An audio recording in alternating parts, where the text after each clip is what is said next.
Fast food workers of Reddit, what is your most hated menu item? Every DQ employee hates when someone orders the fried shrimp because it smells like a graveyard during low tide. I used to be a server at Steak and Shake. When I had a 7x7, 7 patties and 7 slices of cheese, I would always call it back. It takes up a good portion of the grill, so in the middle of a rush it really ducking sucks for the cooks. The banana split blizzard at DQ. Almost all of the ingredients are liquids, so the thing is pure soup once you blend it. Had someone send it back once because it was so liquidy. When she tried to send the second back, the manager intervened. It's just not possible to make it thick. Former Colston employee here. Anything with chocolate ice cream, because for some reason, only that flavor would freeze into a rock. Anything else, cake batter, vanilla, etc., would freeze to a normal ice cream consistency, and would be was to scoop and mix. Working with chocolate ice cream was like breaking apart a brick. Panda Express, grilled teriyaki chicken. Not that it's bad regularly, but a new batch of teriyaki chicken takes almost 20 minutes to finish, whereas orange chicken takes 5-8 minutes to finish. Most days we depend on predicting how many customers are going to order it in the next 20 minutes. So when a huge crowd comes in that only wants teriyaki chicken, it can effectively shut us down. Former Disney World cast member, the Sand Pail, by a Method King long shot. For $10.64, you get an actual sand pail, the sort of cheap bucket you'd find in Walmart, filled to the ducking brim with soft serve ice cream. One of these alone would go through about 1/6 of a carton of product. Then, you sugar nuked it with hot chocolate and caramel, Oreos, sprinkles, and whipped cream. Serves 4, or it's supposed to serve 4, but you forget. This is Murica, where we've turned diabetes into a national pastime. So you get groups of 5-10 college students, all ordering their own pail, and the machine wouldn't make new ice cream fast enough to make the ice cream, and the line is halfway across the park, and your itch of a manager hasn't even given you your 15 minutes yet, even though you're 6 hours into a 10-hour shift. And, sorry, that kind of got away from me there. When I worked at Pizza Hut back in the mid-90s, we had a pizza called the Triple Decker. It was a blend of 6 cheese that was sealed between 2 thin crusts. It only came in the medium size. These things were a inch and a half to make. First, you rolled out a thin crust. Place it in the pan. Use the perforating tool. Imprinted little holes in the crust to keep it from bubbling up during baking. And then add a cup of the shredded 6 cheese blend filling. Then you'd roll out another thin. Perforate and cut a 3-inch hole in the middle. Place it on top of the cheese and other thin crust. Then using the sealing trimming tool, seal the 2 crusts together. It wouldn't have been so bad if they were made as they were ordered, but you had to make so many up front, and on top of that, make so many thin crusts at the same time. The time it took to make one triple decker, I could have easily whipped out 5 thin crusts. I got yelled at frequently for working so slow, and being behind on one or the other. I was so glad when they quit selling them. Edit, word. I worked at McDonald's while I was pregnant. The only time I ever felt queasy throughout my entire pregnancy was when I smelled a McRib. I work in Dunkin' Donuts and the big and toasted is my enemy. You get double the fake egg, a normal amount of bacon pretty much on the greasiest piece of bread I have ever seen in my life. McFlurries. The mixing machines are a pain in the ass and just end up making a mess. Also during the summer when people are ordering a lot of them, the ice cream machine can't keep up and basically just starts dispensing the ice cream mix in its liquid form. I used to detest people who ordered sundaes when I worked in a pizza place, because for some reason they were made by the wait bar staff, not the kitchen. So you ended up down a person for ages, because it's never one person who orders a sundae. All their friends go, what a good idea. More a fault with division of labor than the customers or the menu item, but still annoying. Kinda fast food. We have a chimichurri chicken. It's a massive glob of boneless chicken in a vacuum sealed bag which is extremely fragile. You microwave it for 7-8 minutes, and then when it's done you take it out and put it onto the grill for the finishing grill marks. Always breaks. Always end up serving 3-4 shredded half-grilled horrible chunks of vile chicken. Hate doing it. I work at Subway and the most hated thing to make is pretty much any sandwich that's supposed to be toasted like steak, teriyaki, or chicken bacon ranch, and the customer doesn't want the bread toasted. So we have to get the meat on parchment paper and warm it up in the microwave, then use our hands to put the very hot meat on the sandwich. Or just a meatball on flatbread with all the veggies. Edit. Hey, my first comment over 1k. Thanks everyone. I worked at a Starbucks inside of a Vons. Making the drinks is super simple, but the worst had to be a strawberry banana smoothie. Most of the time we didn't have bananas or protein powder ready. I had to run to the opposite corner of the Vons for a banana and then THR back room for protein powder. Then while opening the banana, you are not allowed to touch it. I normally fumbled around with the peel of the banana at an extra slow pace as to not touch it. Got easier after the 5th or so run across the country to the other side of Vons. So, while frappuccinos are annoying when you order 4 different types, the ducking smoothie takes like 5 minutes longer to make. I work at a small pizza franchise. Taco salads are a nightmare. Why anyone would order a taco salad from a pizza restaurant and expect it to be as good as a Mexican place down the street is baffling to me. Haven't worked it in a long time, but when I worked at MCD's, it was the ducking MCDLT. Stupid gimmick packaging that didn't do squat. Never ordered enough to keep them moving through the bin, so they were always getting wasted. I work at a coffee shop, and we have an item called sea foam. It's a raw juice item and it's terrible to make. Takes about 5 minutes to make and half the time the juicer breaks down and you have to clean the juicer every time you use it. It's okay to make on a normal day, but when we're busy it's bad. I work at Ontian's, and for the most part, everything is pretty easy to make. The one thing that everyone collectively hates though is the mini pretzel dogs. Sure, after a while you can get good at rolling them, but when they come out of the oven and a good bit of the wieners fall out of their wraps, it's such a pain to cup.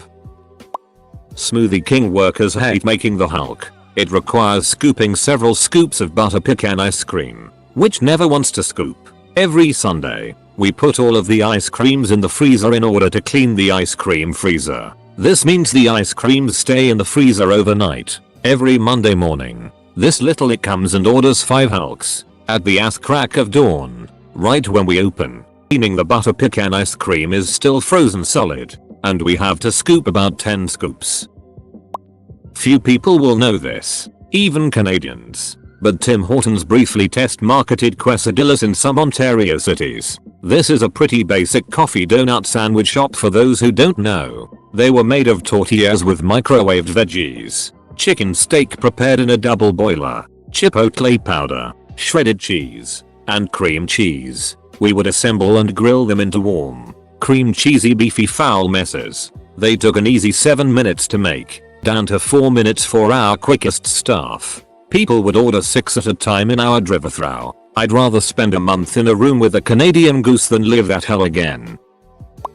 At Taco Bell I hated making a 12-pack of soft shells. Hard shells were easy. You took 4 or 6 in one hand, threw meat in them, lettuce, cheese, wrap them up. Hell, even the wrapping was easy. Soft shells come from the fridge spot, so they're cold and you have to one by one put them onto the grill to warm for a few seconds. They were usually so small you'd burn your hand a little. Then they were floppy, so you couldn't just do a sleeve of them at once. You had to do the meat, lettuce, cheese, wrap, repeat 12 times. Sometimes people would order 24 or 36 at once, all soft shell. It was awful. Edit. I was remembering where we kept the tortillas wrong.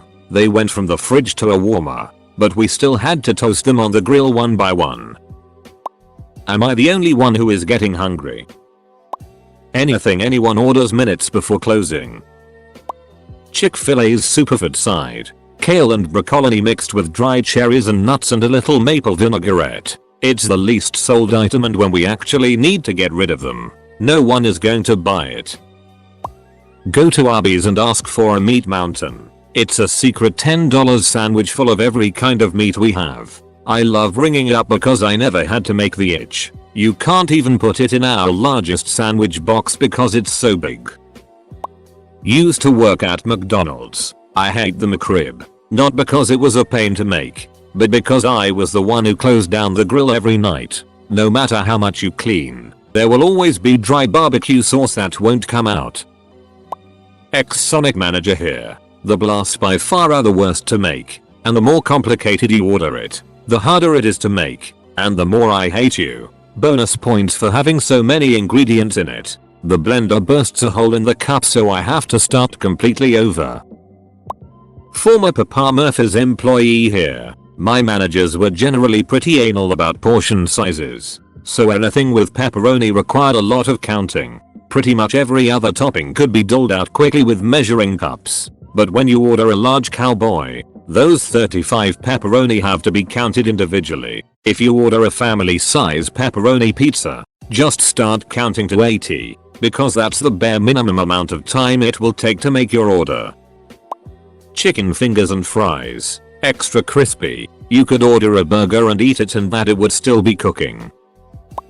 KFC cook. Making the chicken tender sucks. Chicken wings in general are the worst part of the chicken though. They have a disappointing amount of meat on them.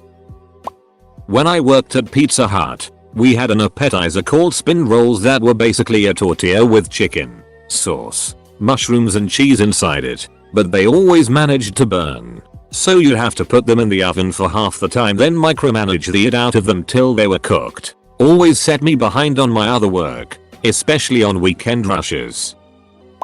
Never worked fast food, but I do cook for a living. The worst for me is when I write a menu a particular way and it's completely ripped apart by specs. Sorry your food took so long, but the menu is written to make delicate flavor profiles and workflow in the kitchen quick and efficient. I don't mind doing it. I just don't want to hear about how long it took. The customer added the 5 minutes extra, but now they want a dessert for waiting longer. I cannot feasibly think of every variation and have it on hand in that immediate moment as much as I would like to. I love my customers, but they can be a pain. Edit. My restaurant is completely made to order. Worked in movie theater concessions, hot dogs, everything else. Food safety standards allow me to get without delay. Hot dogs require finding gloves, then checking to see if we have any hot dogs on the rotisserie grill that aren't burnt to a crisp because it's 9 PM and you're the only arsehole who's ordered them since we opened at 10:30 this morning. Then I have to search for buns that aren't stale or moldy because, again, no one buys hot dogs at a movie theater. And when you return it because it's 10 hours old and tastes awful, you should know that the replacement is just microwaved. I don't have another way to cook frozen hot dogs quickly, because it's a movie theater, not a full service diner. Former assistant manager of Domino's, where I sold pizza and pizza accessories. The pan pizzas were horrible to make if it was any of the specialty pizzas. Deluxe was okay, mainly the extravaganzas. Adding so many toppings onto a pizza with dough with little density was disastrous. But the worst was a customer wanting a pan extravaganza with extra of every topping. When we got the pizza out of the pan, it folded in half from being unable to support such ingredient duckery. I called the customer back and explained what happened and suggested a better option, who proceeded to tell me how I should just cook the toppings separately from the rest and then place it on, which wouldn't work as the cheese on top is supposed to act as an emulsifier.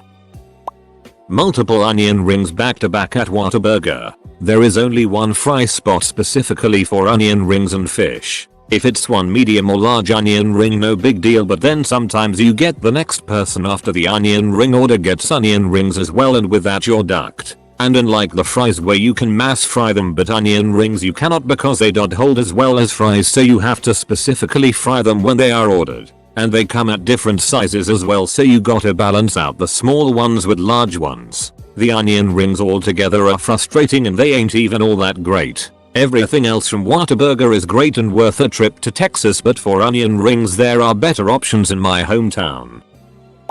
Not a worker, but I hate the KFC crushers. I'm hungry and sitting in line and all the front staff disappear. 5 minutes later they come back holding a small crusher. If I was management they'd be banned. You can sell 3 to 4 times the value in chicken in the time it takes to make a crusher. As an ex-McDonald's worker, McGriddles. They aren't hard to make, but the smell of them in the morning just non-stop being made makes me feel so queasy. Also those disgusting humans who order extra ketchup. McDonald's ketchup is disgusting as it is. How you want me to manage to lather it all over a bun and try avoid it touching me? Gag.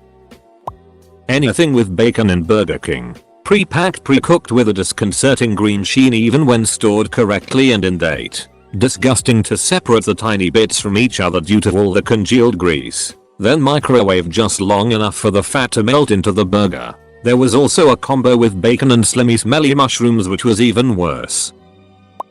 I worked at Smoke's Poutineery, which is a Canadian chain fast food place that exclusively makes god-awful combinations of poutine. We had a spaghetti and meatballs poutine. When the pasta and gravy mixed, it became something even God would have trouble forgiving. Also, I was 17 at the time and had basic knowledge of food prep, but my managers had no clue. Word to the wise, do not order the pulled pork poutine, especially if it comes from a food truck. I worked at Domino's and the Brooklyn style crusts are the worst to make. For other pizzas, we take an appropriately sized dough ball and basically stretch, slap it to the right size. But for the Brooklyn ones, we take a small dough ball and stretch it out by hand into a large, basically guaranteeing that some parts are gonna be way too thin or rip. It also takes ducking forever to make one quickly, which sucks because we're expected to get completed pizzas in the oven in 1-2 minutes. So if I only have the crust after 2 minutes, it slows everything else way down. I worked cashier at McDonald's before an injury, still technically employed, but they can't seem to make up their minds if they can put me back on the schedule or not, so I'm seeking employment elsewhere. Anyways, I really just hate when people want to customize their order, but can't decide on what they actually want. You want it plain? Sure. Oh, add cheese and ketchup. Okay. Oh, never mind. Everything except pickles. You want fries and a drink. Okay, so the combo. No, not the combo. Just a large fries and drink. It's cheaper if you make it the combo, but you'd rather give me an attitude and have it all separate. Sure. Before I worked at CFA, I didn't know how many people had never heard the concept of a salad, and I just became head of their salad research committee. What's in the salad? Name every ingredient. What's in the other 3 salads? Can you take X out of the salad? When do you prepare the salads? Can I get a salad made to order? How many calories are in each dressing? Is the chicken in the salad hot? Is the chicken in the salad fresh? What size are the salads? What do they look like? Show me each one. Explain Thousand Island dressing. Can I get a large salad as a side instead of a side salad for the same price? What's your favorite salad? What's the best dressing? Are the croutons real tough? Are they too soft? Meanwhile, I'm trying to keep a straight face in my salad knowledge interview with Betty and Marian as the line progresses out the door. Just came here to make sure I don't make your guys' lives a living hell. Whatever the seasonal item is. I used to work at Starbucks. Luckily I left before that unicorn one came out. I used to work for Starbucks and hated the secret menu drinks, especially since those customers had no idea what they wanted. They just saw it on Instagram or Facebook or Summit. I tried to explain to them that is not Starbucks recipes. You can only explain so much to dense people. When I used to work at Taco Bell KFC, my least favorite orders were the ones for the double down. It took 5 minutes to make it and we warned people about it too. They still complained about the wait. For Taco Bell it would have to be the Taco 12 pack. We had a group of people come in once a week to get like 3 of those packs. XX. Speaking on behalf of working at In-N-Out, animal style fries. Totally messes up your flow. Get fries. Dump them in a boat. Place the fries on a plastic tray you've put a piece of parchment paper on. Then 2 cold slices of cheese on top of fries. Nuke them in the steamer. Bring it to a grill to drop some grilled onion. Ferry it back to the fry table. Drown it in spread. Load it in a special paper box you have to build. And then put it in its own giant bag. And give it a fork. Yeah, it was a pain. Before 2010 or so there wasn't even a steamer. You had to get somebody on a grill to melt the cheese for you. All compared to just putting fries in a boat and putting that in a bag already sitting with a burger in it. There was a reason animal fries brought the cost from about $1.50 to $3.50. And that was it. Also, if you want to torture a grill cook, order all your onions whole grilled and use their precious grill space up with slices of onions instead of meat. Haha. Edited because I can't decide what tense to use. I work at Starbucks and I can't stand anything with matcha or the damn pink drink. First off, our matcha is 50% sugar. I am a college student in a college town. Every single day we would have endless sorority girls ordering the new health craze that was water, matcha powder, and lemonade. They'd giggle about how healthy they were. It's all sugar, no health benefits. Also, the matcha clumps together and forms disgusting balls of green goo in your drink. Then people complain they wanted extra shaken to break the clumps without understanding the matcha will clump no matter what. Also, iced cappuccinos are bullet, as are coconut cappuccinos. And I hate the pink drink because my store does not have a coconut milk shaker. This means I have to get out a tea shaker, scoop strawberry ake, dried strawberries, and ice and shake it. Then I have to pour it into the cup. Then I have to pour coconut milk on top, put the lid on, and swirl it around until it vaguely resembles the pink drink. People always get pissed off when I tell them I'm not allowed to put it in the shaker.